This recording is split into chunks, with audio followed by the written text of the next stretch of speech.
discussion.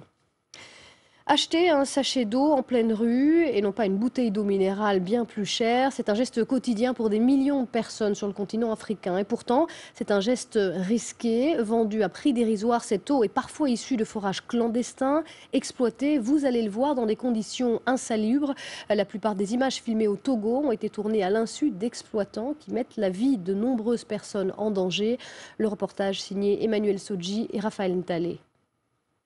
Cette eau vendue en sachet dans la capitale togolaise est censée provenir des montagnes. En tout cas, à lire l'étiquetage. Mais nous sommes ici à 150 km de la région montagneuse, à la périphérie de Lomé. Au lieu d'une eau de roche, c'est en fait une eau issue d'un forage clandestin situé à quelques mètres de cette fosse septique.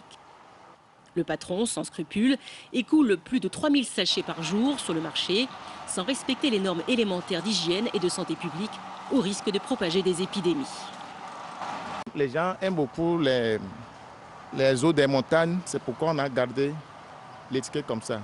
Il y aurait dans le pays une centaine de labels d'eau en sachet. La moitié vendrait en toute illégalité de l'eau, peu ou pas traitée. Et les gens font le forage n'importe comment. Et je vous dis que selon nos investigations, les gens même font des forages dans des cimetières.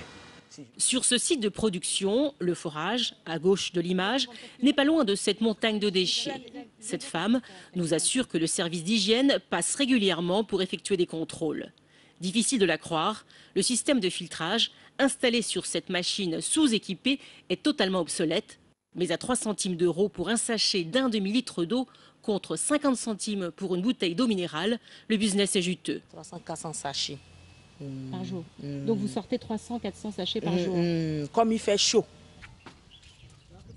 Face aux régulières pénuries d'eau, les autorités de la plupart des pays d'Afrique de l'Ouest et centrale sont impuissantes à enrayer le phénomène.